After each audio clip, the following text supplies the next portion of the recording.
All right, so it's been what, 5 weeks now you've been at home with the kids? 5, 50, who knows? I can't keep track anymore. So are you going a little stir crazy?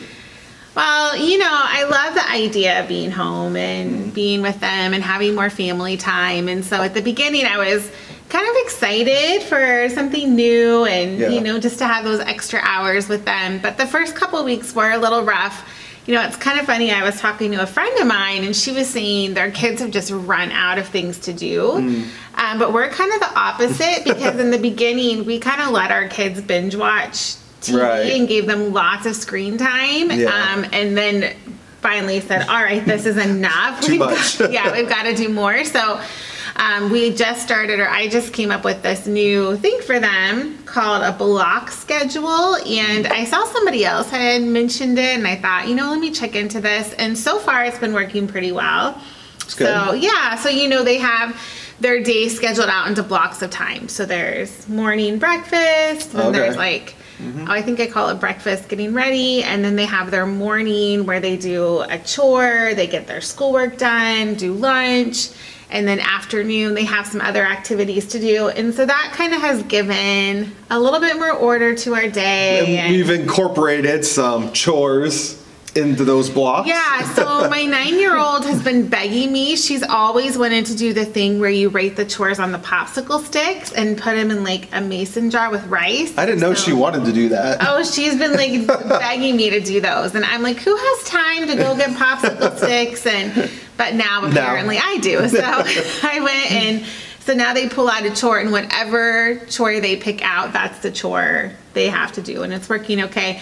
Until Brooklyn, our youngest daughter, found the jar with the rice, and she kept digging into it. And then I finally remembered one of her teachers told me at school they have a sensory bin with rice, and she gets to dig her hands in the rice. So that kind of all made sense. So I actually just added to my grocery order a big bag of rice so I can make her own rice sensory bin. Right. So I think we got it kind of figured out.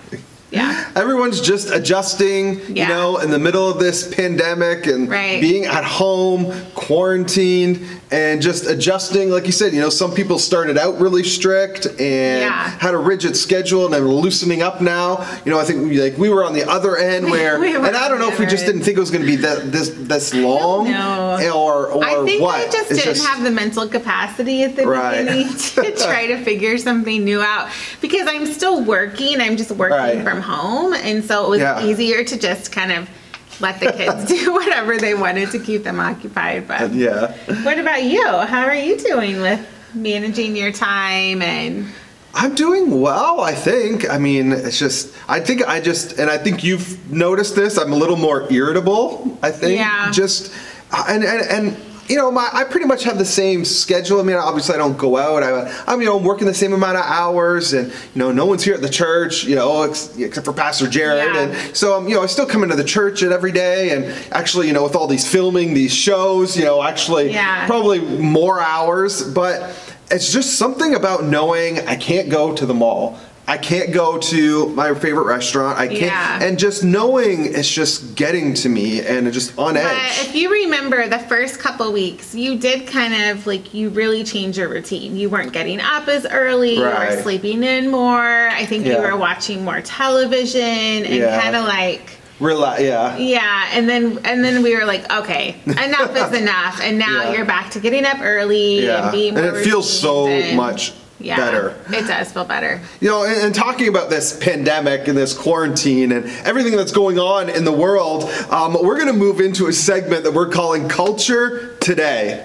All right? And, you know, how are you managing the coronavirus pandemic? What are you doing? Are you, you know, we've been talking about what we're doing, but are you sleeping more? Are you binge watching Netflix? You know, maybe you could put in the comments what you're binge watching right now. Are you exercising more? I've seen, you know, a lot of exercise videos as I'm scrolling. Are you working more, maybe? Because, you know I'm probably working more right now. And, you know, but how are you spending your time? And I want to, you know, have you gotten desperate yet to how, or have you gotten desperate to how have you to get creative? Yes. Get creative with your time. Right. Find things to do at home that you might not have normally done. Right. So we found a couple of people that are doing just that. Let's take a look at the first one. What's going on?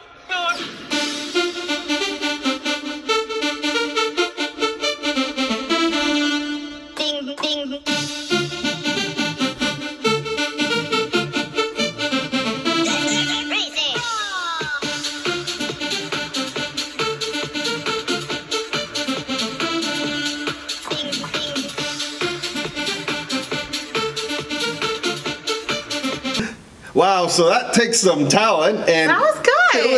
It was really good. That's funny because Ivy actually has been writing her own dance too this week, and she's not really a dancer. We've done dance class with her before, but it was never really her favorite thing. Yeah. But she finally has reached the level of boredom, and not only is she making up her own dance, but she also has written her own lyrics to go with the dance too. But let's take a look at the next person. Well, yeah, this next person, I said that I've been seeing videos scrolling of people exercising because, we can't go to a gym, right?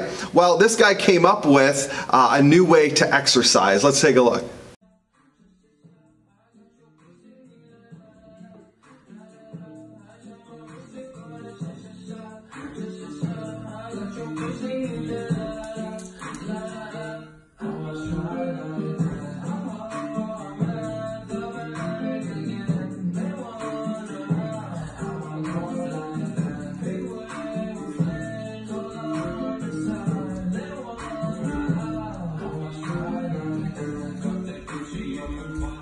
I have to say, that was pretty creative. Yeah, I mean, he's doing better than I am. He's getting a better workout than I'm getting. So right? I just wouldn't want to clean that up after.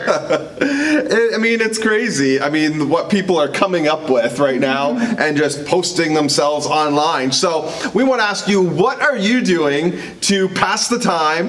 What creative thing have you come up with? And we want you to take a video of yourself and send it to us. Yes, send it on in of you, yourself, your family, your pets, doing something interesting to help the time pass. Yeah, maybe next week we'll show your video. Right, instead exactly. of a random stranger. Yeah. It'd be so much more fun to see, I don't know, anybody. Right, send a video doing the treadmill of oil on their floor. Come up with something new. Something unique.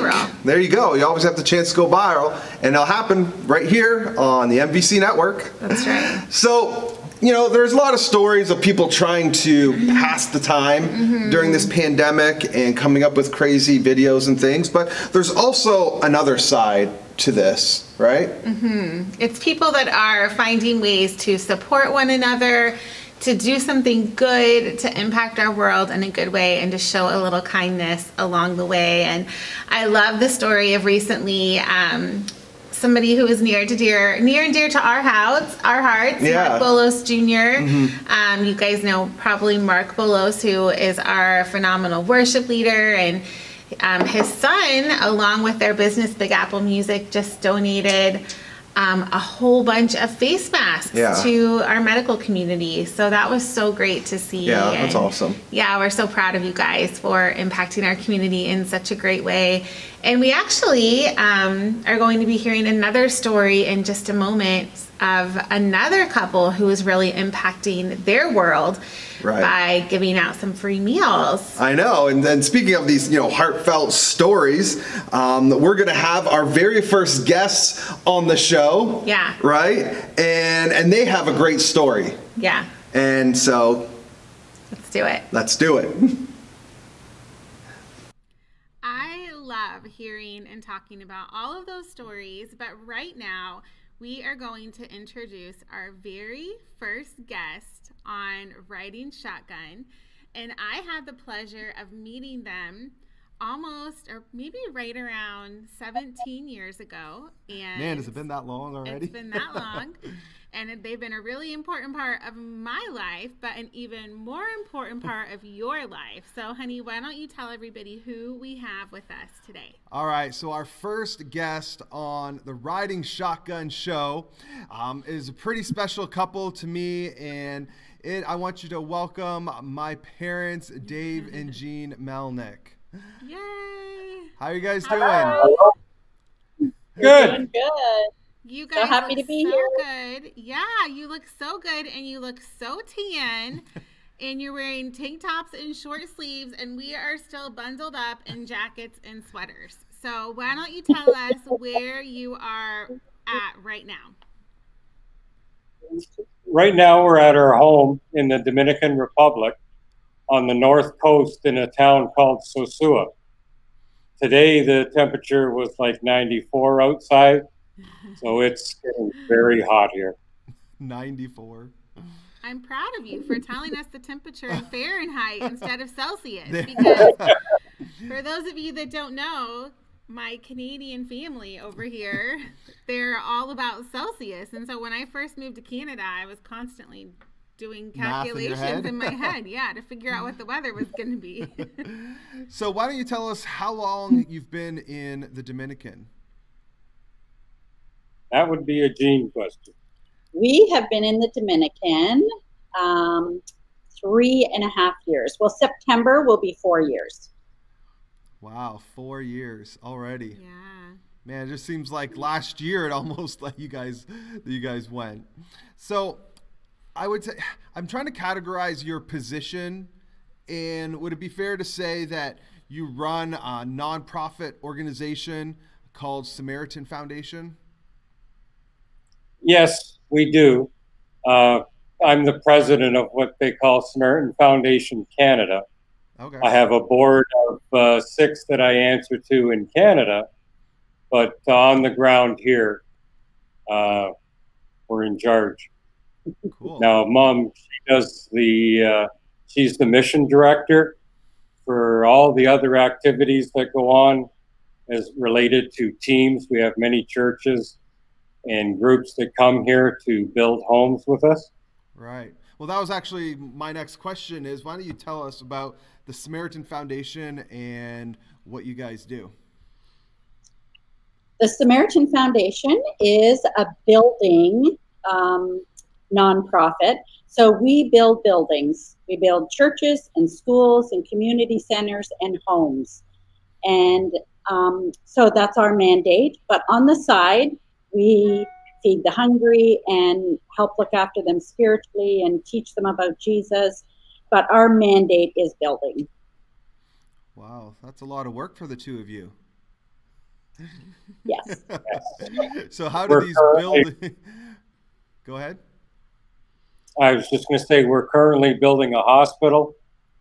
It's going to be 54,000 square feet when we're all done. Wow. We were halfway through this January, and we were looking at opening January in 2021, but now that's going to be delayed for a bit till we get through this. Right. So how do these homes, specifically the homes, that's probably what you do the most of, how many of these homes, how do these homes go up? Who pays for them? It's all paid through Canadian donations. We have some American donors. We have some donors from Italy and England that send funds our way and bring teams, actually. And but probably 95% of the funding comes from Canada. And so how do these buildings go up? Who builds them? We hire subcontractors to build them. So it's a win-win. We have teams come from Canada to help the contractor build the home, but it's too long of a process. Everything is cement blocks here. Right. So it takes a long time to actually build a house. The houses are 20 feet by 24 feet, but there's a lot of work that has to go in to make this a finished home for a family. Very cool. So when I first met you guys, you were not involved in the mission field really at all. Dave, you were a contractor and you were always, I know, heavily involved in your church and actively seeking God for what he wanted for your life. And then you went on a mission trip to the Dominican Republic. And I remember you guys being so excited about it and talking about the things that, you know, God was doing. And talk to us about how your heart was stirred on that trip and how you made the jump from working a full-time job in Canada to selling everything and going into the mission field. Is this me? That's you. So, all the members of Mohawk Valley are now going to understand where Mike gets the all or nothing. Yeah. So it was in 2015 that a person got up in our home church and spoke about the hospital. It was one of the board members. He spoke about the children's hospital that the Samaritan Foundation was going to put up. And Dave and I looked at each other and said, oh my gosh, we have got to help with that. And the more we talked about it, the quicker our hearts were beating, and we just knew that we were going to be a big part of it. We went on one mission trip for 5 weeks, and we came home, and within 6 months, we sold our home and everything in it, and knew that we were going to spend the next couple of years in the Dominican Republic. After we were here for about a year and a half, we felt God stirring us even more when the couple that was in charge of everything had to leave the country. And they didn't even ask us if we would consider taking over the position, because we had always said, no, we're here for a year and a half or 2 years. But as soon as they left, we both felt the same day God speak to us and say, I think I have a little surprise for you. And God spoke to us and asked us to stay. And so we were so excited that we couldn't wait to let the Canadian board know that we had decided we would stay. And we committed to 5 years, which has gone by so quickly already. We really only have about 3 years left. Wow. I didn't realize the process was so fast from the time you went on that first trip until the time you said, this is it. We are giving everything. We're going for it. At the time, it didn't really seem like it was that fast of a process. But would you share with us a little bit about your pastor in Canada, his story and his heart for the hospital? I know that there's like a special wing in the hospital that's being named after a family member. Could you kind of share a little bit about that and how his family has impacted so many others? So our pastor, Matt Tapley, and his wife, Lisa, their daughter at 11 years old passed away from cancer. So she had a couple of years that she fought hard, but then just right around when she passed away, the hospital was being kind of birthed and they were raising funds for it. And so Lake Mount, our home church, said, we'd really like to, take on a part of this. And the board member that attends Lake Mount, he had a dream one night. He woke up the next day and he went to Matt and Lisa, Pastor Matt and Lisa, and said, God spoke to me and wants us to name the girls' wing after Sarah. And so you can go on our website and check out the story, but the story is that Sarah Tapley, that passed away, the girls' wing of the hospital is named after and dedicated to her. And our home church, Lake Mount, is raising the funds to pay for that girls' wing. Wow. It just moves my heart in such an incredible way. And, we have 3 daughters. We have a 13-year-old and a 9-year-old and an 8. And I just can't imagine walking down that path and what that would have been like for them. But now to see the impact that her life is having and the hope that it's going to bring to so many children miles and miles away, children that her parents will maybe never even meet, and the impact that it will even have for generations to come is pretty phenomenal. I think about all the ways that you guys could have said no, all of the times that you could have said, no, this is too much. It's too big of a commitment. It's too big of a sacrifice. And, Mike and I have seen the sacrifice that you've made. And, Jean, you always have made such a priority. I know, I'm sorry. You've always it's her first interview. I know. I'll get better. Have made such a priority to be close to us, and I know that it has really been such a sacrifice for you. But how would you encourage, or what would you say to somebody who is, they want to follow God and they feel that stirring in their heart, but maybe they're scared, or maybe they feel like the cost is too great, or the risk is too big. What would you say to them? Now you're on the other side. You said yes, you took the plunge, you jumped in. And what would you say to somebody who maybe is on the brink and they're not sure yet if they're going to take that same jump?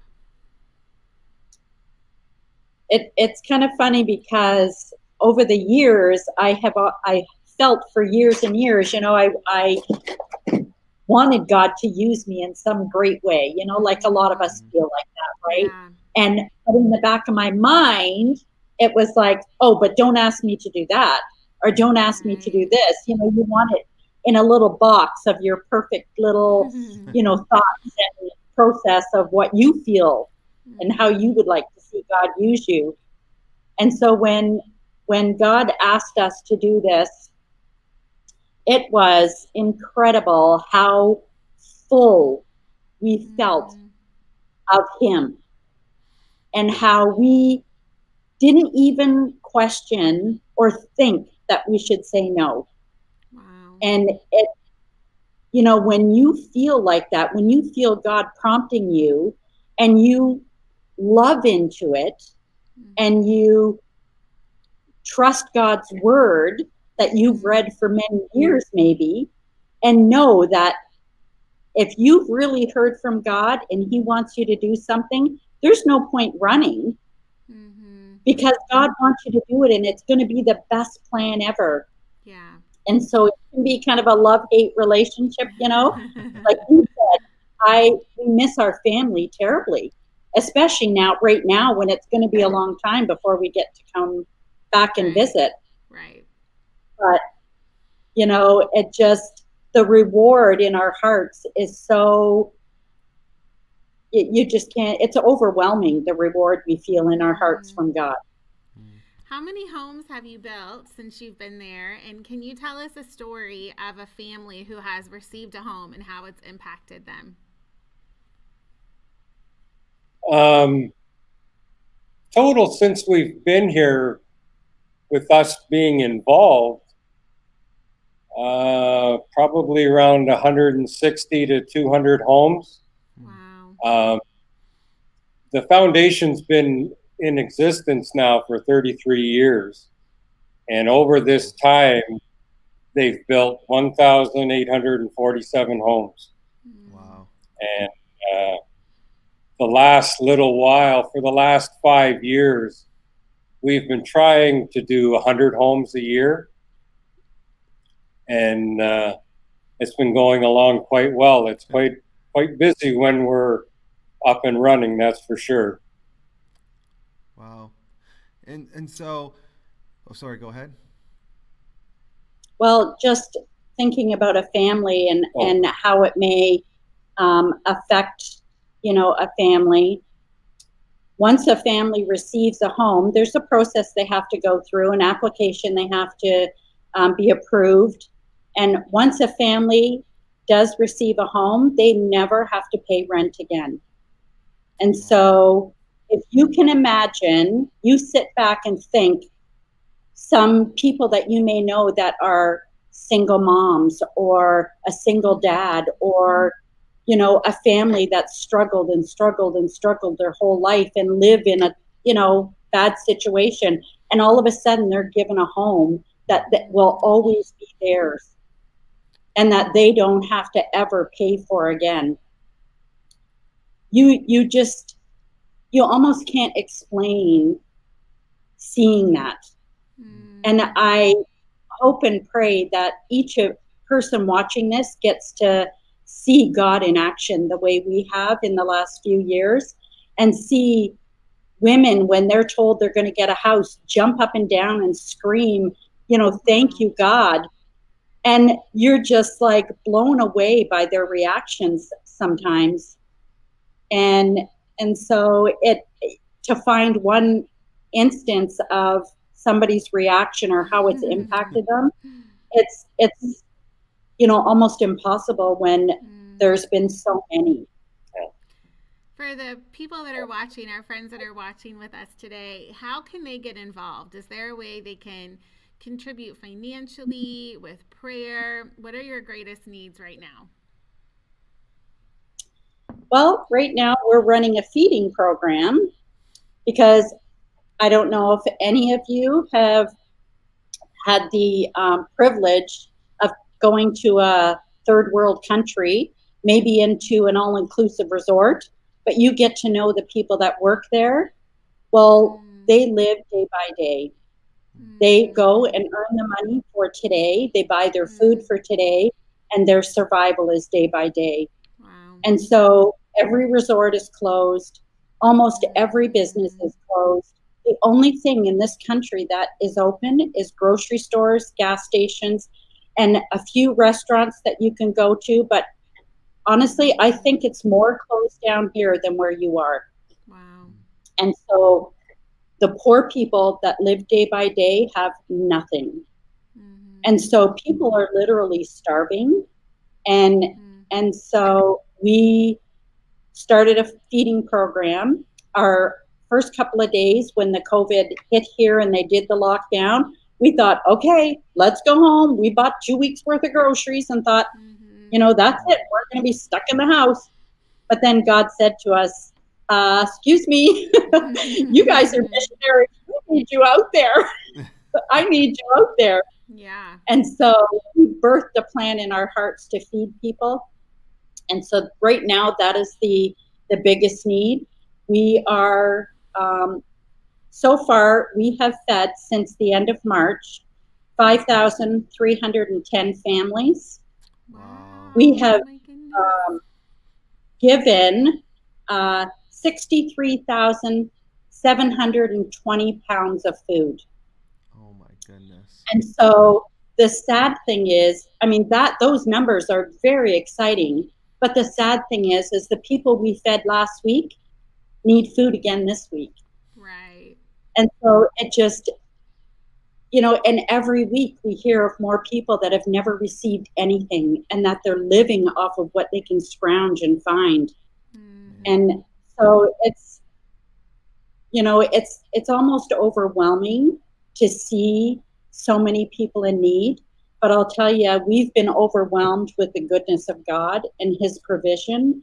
And we are trusting that God is just going to keep sending in funds to feed the people.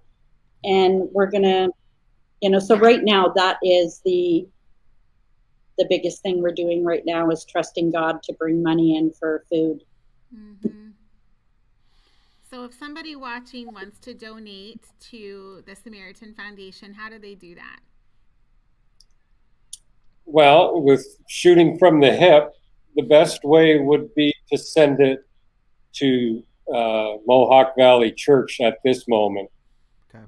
They'll be able to give you a receipt, and we're in the throes now of trying to figure out a way, because we have American donors coming online, and we're working on ways to get it down here the proper way. And that will be achieved within this week.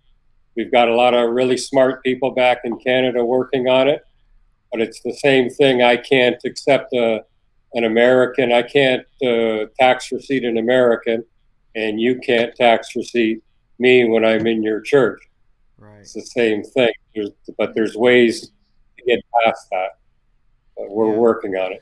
Yeah, so if people want to give, then they can give to our Global Compassion efforts and just mark on it, Samaritan Foundation, and we will send it down and make sure that it gets into those hands and through those hands and feeding people. So, I mean, if you're not interested in a tax receipt, then you can just go to our website online and do it that way.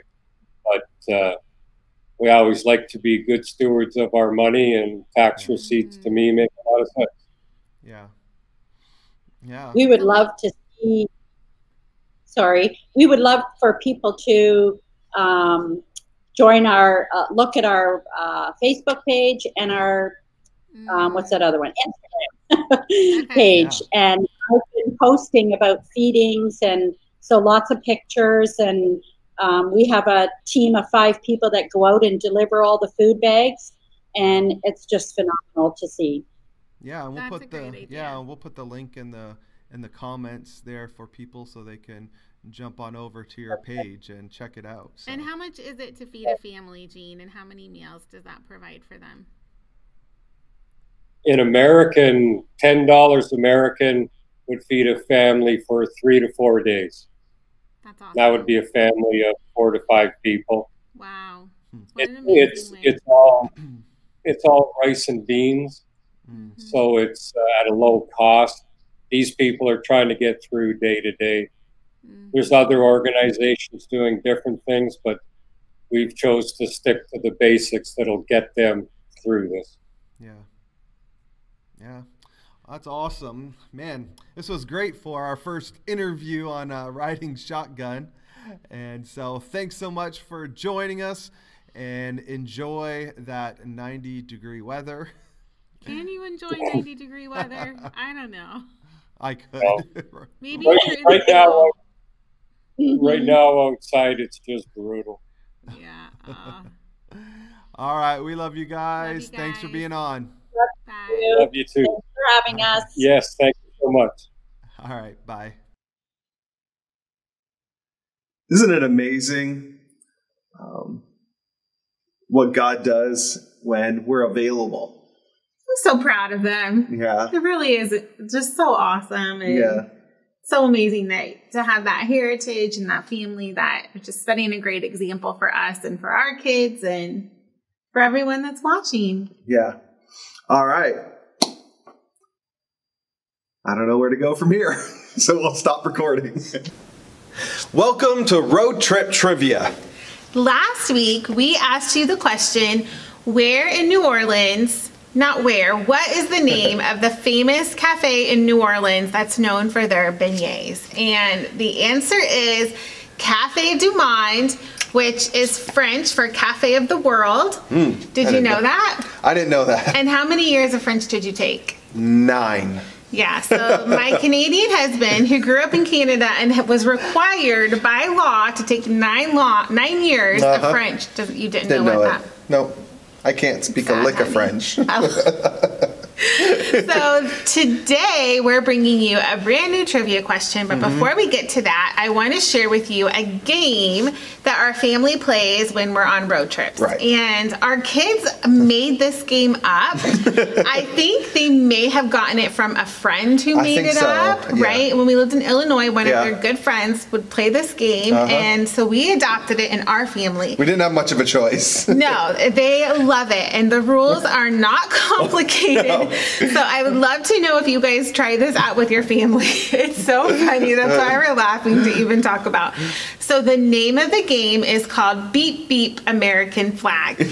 And what you do to play this game is every time you see an American flag, you yell out, beep, beep, American flag. And point to where the flag is. Yes. And the first person to do that for every flag that is spotted in the horizon gets 1 point. But you have to say it for every flag. So if there's 2, that's right, you have like beep, beep, American flag, beep, beep, American flag. Yeah, for everyone. And so it's really fun, especially if you're driving in like a small town or if it's around the 4th of July. The 4th of July. I wouldn't recommend playing it around the 4th of July. So we love this game. We love it until our kids, who are just as competitive as we are, can't play it anymore because one of them's crying because the other one is winning. So that's our game. That's our road trip story is Beep Beep American Flag. So what's our trivia question for today? All right.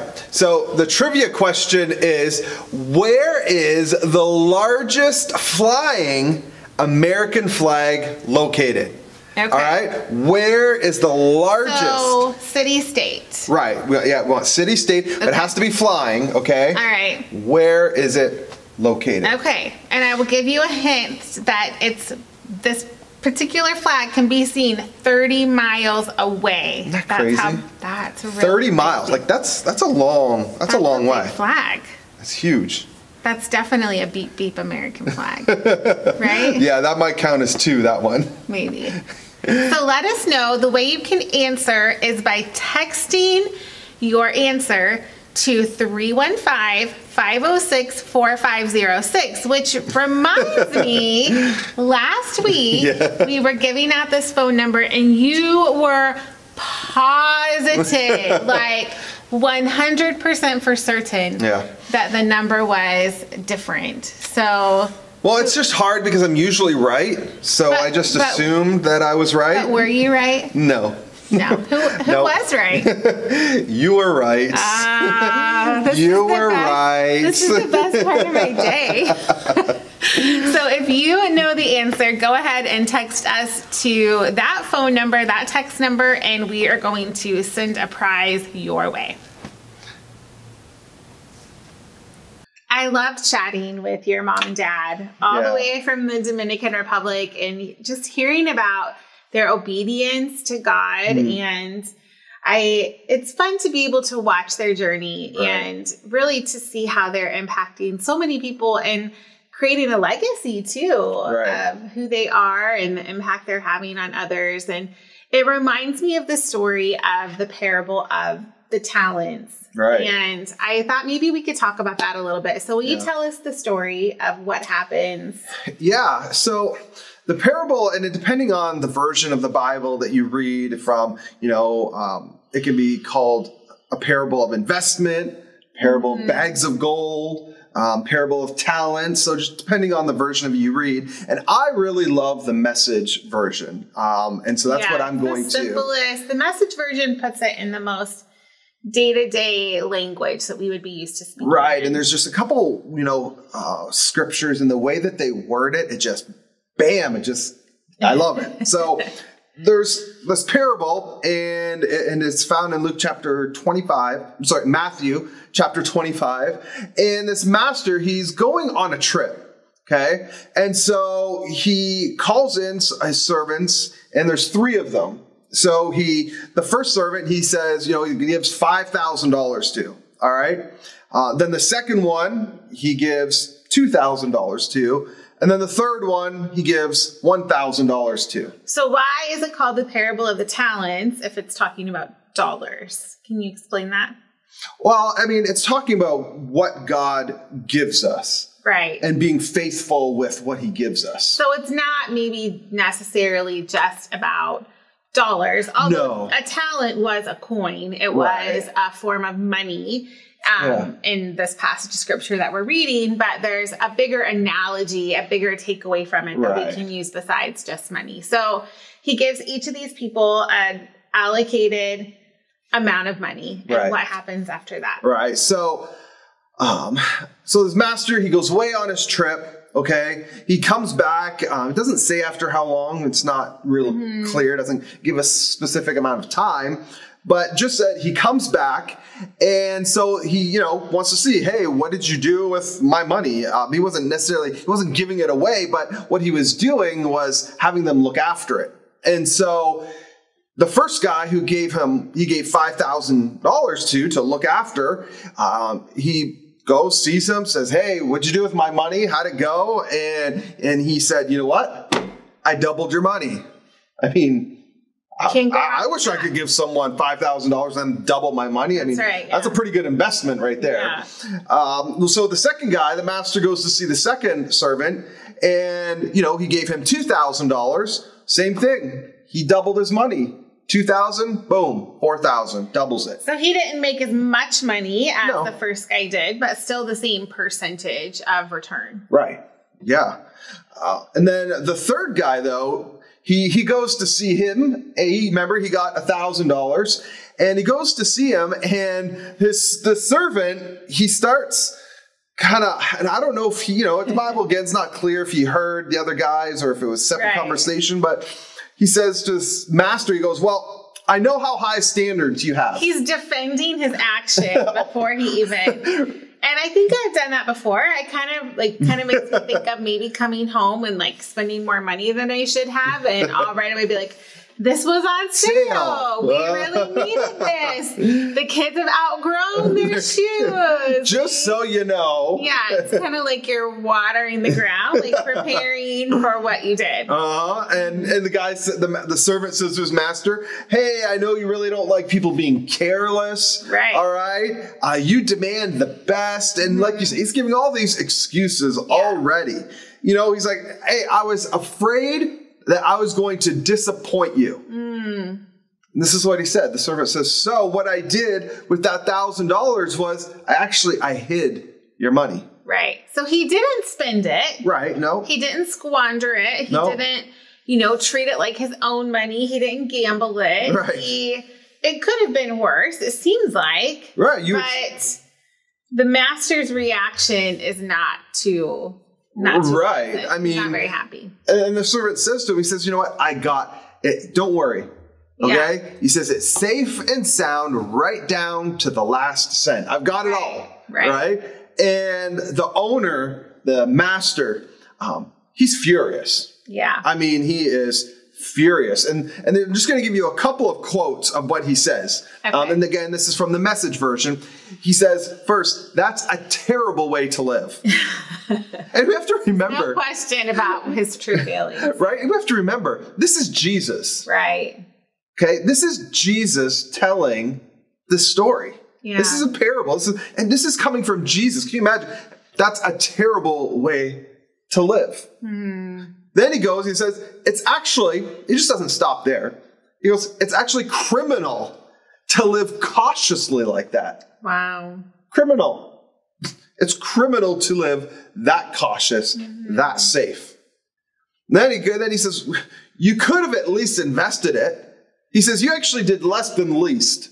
Right. You could have invested it with some bankers and gotten just a little bit of interest back. Right. But you didn't even do that. Right. So you kind of see this expectation that he had, this kind of assumption that these people were going to take this money and do something with it to bring an increase. Yeah. Right? Yeah. And so when you continue reading the story, right, and we're going to come to verses 28 and 30. And it's these two verses, which is why I chose this version. Because and anytime I've preached on this parable, I love using this version just because of these words in it. All right. It says, this is what the master, says to the servant. He says, take the 1,000 and give it to the one who risked the most. And get rid of this. This is what I love. Get rid of this. Play it safe. Yeah. Who won't go out on a limb. I mean, and it doesn't stop there. Now, this part, it says, depending on the version that you read, says pretty much the same kind of thing. Throw him out into utter darkness. I mean, those pretty are some serious. Those are some harsh words from Jesus. Yeah. Get rid of this. Play it safe.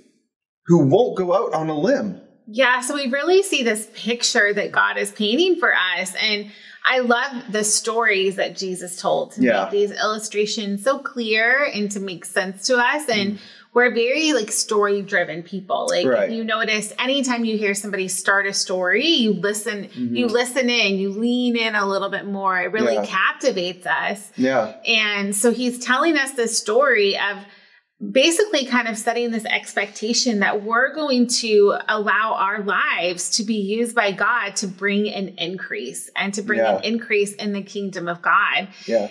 But to do that, we're going to have to take a risk.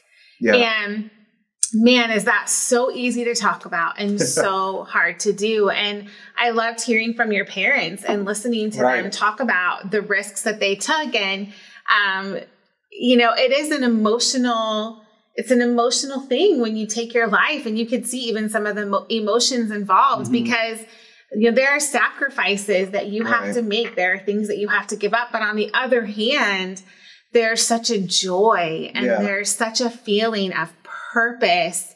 And, you know, your mom talked about their hearts racing. And I don't know about you, but I felt that stirring in my heart. I know you have felt that stirring when you feel God calling you to do something that maybe you've never done before. And, you know, I've spoken on this message before too. I've preached this before and talked about using your life and your gifts for the glory of God. But man, I failed in that so many times in so many ways. So what are some first steps we can do? What are some things we can do if, you know, I asked your mom if we're kind of on the edge, on that precipice, and we know God is calling us to take the next step?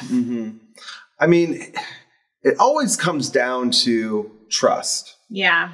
And I think that there are people that are natural risk takers. Sure. Okay. They kind of live on the seat of their pants and, you know, can gotta go with the flow. And, you know, and then you have your planners who need to know how X, Y, and Z are going to add up. The play is safe. Right. Well, and so, but both groups need to learn to trust in the Lord. Yeah. And that's really what it is when you know, Jesus said, get rid of this play it safe.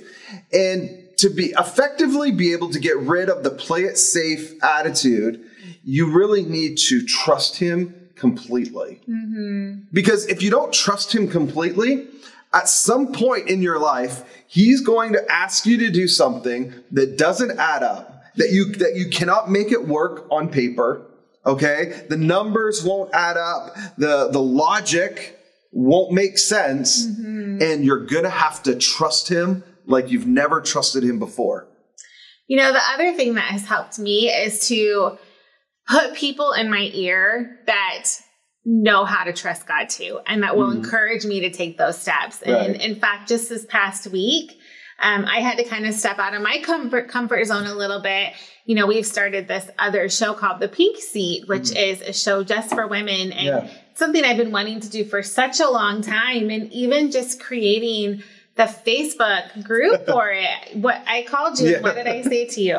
I don't remember, but it was something to the effect of, I don't know if I should do it, or... Yeah, I think I even said the words, I'm scared. Yeah, right. And I thought, how can I be scared to do this, to just create this group? But because it's putting yourself out there. Yeah. And I think especially for women, I'm sure for men too. Yeah. I don't know, tell me, do you feel like, you know, the fear of putting something out there, is it going to be rejected? Yeah, and I think everyone, you know, I don't care what your personality type is, you deep down, you have this fear of rejection, you know, and starting this network and all these different shows, there's, you know, this, you know, is anybody going to care? You know, anybody even going to watch it? Are we, you know, wasting a whole lot of our time and energy?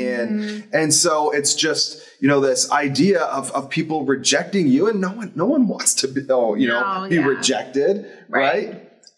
So what is God putting on your heart to do? What step is he asking you to take that it's such a step out in faith? You know, he has given you a certain allotted amount of talents, of dollars, of gifts, of time, of fill in the blank that he has entrusted you with. And are you using it to bring an increase in the kingdom of God? And not that it's something we have to do in our own strength. We can depend on him, but we still have to do it. Right. You know, like when with my kids, I can ask them to do something and I'm there for them to support them. I'm there to help them, but they still have to do it. They still have to take the step. Yeah. And, you know, it's so easy for us to say, I trust God. Right. Okay, what are you trusting him with? What are you doing? How are you stepping outside of yourself to trust him? And what I think is interesting about also this scripture is the master just didn't take his money back. Right. He actually said, I give it to the one who risked the most. Yeah. You know, and there's something so true about, you know, are you faithful with a little? Yeah. You know, because remember that third servant, he had only 1,000. The other two, one had 2 and one had 5. Right. So he had the least, but there's something about being faithful with what you have. Right. Being faithful with the little. You know, and actually there's another scripture about, you know, if you're faithful with little, that God will put you over much. Right. And I think sometimes we want to jump to the much. Yeah. You know, we want to jump to, you know, the end product. Right. Or we feel like it's not worth it. Like, well, if I can't have this big of an influence, or if my sphere isn't this big that I'm impacting, I'm not going to do it. But you'll never get to that place if you're not faithful with the few that God, because God has given every single one of us our world, our circle, our sphere of influence. And if we're not impacting those people, that sphere is never going to grow. Yeah. You know, and if there's something that, you know, I really want you to get out of this is, man, take a risk. Yeah. I'm not saying, you know, something, but for God. Okay, take a risk for God. Listen to that still small voice. I don't know what it is. I don't know where you are at. Every one of us is at, you know, a different spot on our faith journey. Sure. But I can promise you that God is speaking to you and asking you to step out and to take a risk. Trust him. Hold on, all right? Because it is the ride of a lifetime, because I feel like my life really began when I fully put my trust in him and I started risking, you know, everything for him. And he has never, not once, let me down, and he won't let you down either. So don't be scared, all right? Get rid of the play it safe and risk things for the cause of Christ. So today we are starting a brand new segment of our show called Mike and Susie's Favorite Things. Woohoo! So we're going to be sharing something with you every week that's something that's our favorite. So it could be a product, it could be a DIY, it could be a recipe, it could be, I don't know, a carpentry, something, anything that's our favorite. A tool. Okay. I don't want to lose all the men when I said the word recipe, so I had to kind of bring it back. Yeah, we'll have some tools. Some tools. So today's favorite thing is, ta-da! You're wondering what in the world is this. So let me tell you, I drove a minivan for, I think, about 7 years, and we bought that minivan used. Yeah. And it was an incredible vehicle for us. I mean, we barely had to put any money into it, and we drove that thing into the ground. It had like 225,000 miles on it when we finally got rid of it, and it stopped going in reverse. So we drove it for as long as we possibly could until I got a new vehicle. Now, my minivan, those of you that are parents with little kids, you will understand that messes happen all the time. And there was so much stuff that was spilled in that van. I mean, milk, smoothies, slushies. I remember those big giant red ices getting dumped all over the carpet. But by far the worst was milk. Yeah. The milk smell. It just Brooklyn was really young and was drinking bottles. Yeah, and you just felt like you could never get that milk out of the carpet. Like there was just always this lingering funk smell in that van. So, all right, what is it? Because when I got a different vehicle, upgraded, I told Mike, I'm getting leather seats and I'm keeping this vehicle spotless. And so now I love cleaning out my car. I love it. I love the whole thing. I love vacuuming it. I wipe down. What about mine? Do you want to clean mine out? No, I don't, because yours is not as clean as mine. It's like once it gets a mess, it's over. It used to be the other way around. I know. But now who has the clean vehicle? Yeah, you do. That's right. So I don't like it. I've been wanting to get an air freshener for my car that works. So these are the criteria I have. First of all, I want it to actually smell good, because I've tried so many air fresheners that they're super strong for the first few days and then you can't smell them. So I've tried like from famous candle places, from famous body shops, tried different air fresheners, the vent clips, all the different they break and they just don't work well. So then I discovered this. So this is a car air freshener. It's from a company called Drift. And we're going to post a link that if you use that link, you will get 20% off your first order. Nice. So that's pretty cool. And it's not expensive. I think it's $8 for the starter kit, and then $8 each month. So it is a subscription. Oh, it is. It's a subscription. So what you get is you get this little metal visor clip. So this clips onto your visor in your vehicle. Cool. And then you keep this, and then every month they send you a new piece of wood. And so what this is, it's a piece of wood, and oh, I love it. Oh my gosh. Oh, it smells so good. Ooh, and there's a little magnet, so it just magnetically attaches. What I like about it is they soak this piece of wood in essential oils and fragrance oils. So there's no chemicals, there's nothing. Can't beat it. There's nothing gross or nasty or dangerous that you don't want to be breathing into your car. Right. And so far, we haven't had it for a long time, but so far it's working. And they have different scents you can pick from. So I have their signature scent, which is called Grove, I think, is their signature scent. And then you have their scent of the month. So every month you'll get a new scent. This is April's scent. I cannot remember what it's called. And then you can change them. So I picked a different scent for next month for me. Cool. So, and what do you think about it? I love it. I even told Pastor Jared the other day, I'm like, hey, come on out and smell my truck. Like, it smells so good. Like, I mean, and it's right in my visor, and it's not too strong, but it's like a manly smell. That's what I was just going to say. This is kind of a masculine. Yeah, it's a piece of wood. I mean, come on. It's classy, too. Yes. I like that. Yeah. It's not super cheap. Yeah, and I didn't even know this was a magnet until I took it off, because you put it in my truck for me. I didn't even know this till like 10 minutes ago. Yeah. So that's our favorite thing for the week. Thrift.co. There you go. So right now, we want to talk about and highlight one of our upcoming shows. Yeah. Not our shows, but one of the other shows on the network. And that is Consider It All Joy with Brandy Elrod. Yes. So this show is specifically for parents, and she is talking every single week about parenting and how we can do it God's way. And let me tell you guys, there are so many parenting books, it can be so confusing, and some of them are so just burdensome to read, and when you read them, you can almost feel like a failure when you read some of them. I know that's never the intent, and then often you can get conflicting, you know, should I do this, or what's the most important thing?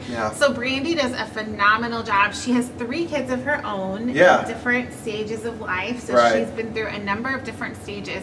And I like because it's so real and so practical and not sugar-coated. And let me tell you, her kids are awesome. Yeah. So she clearly is doing something right. So check that out. Actually, we're going to go ahead and watch a clip right now. Let's take a look. I will tell you that I do struggle with this. And again, like he said, it doesn't sound like something that you think, oh yeah, I think I own my children. That's not something that we would willingly admit. But when it comes out in the daily grind of parenting, you can see this coming out in how we parent.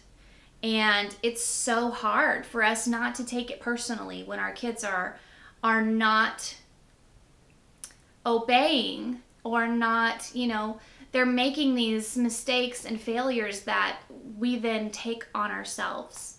All right, that was great. I love it. My bad, they premiere on Thursday night. Thursday night. Man, I'm getting my days confused, all right? So Thursday nights, 7 o'clock, Brandy's gonna be on there, commenting, interacting. It's gonna be a great show for us. So we wanna start ending every show with a challenge for the week. Right, something practical that you can do this week to help you live out the plans and purposes that God has for your life. So what is this week's challenge?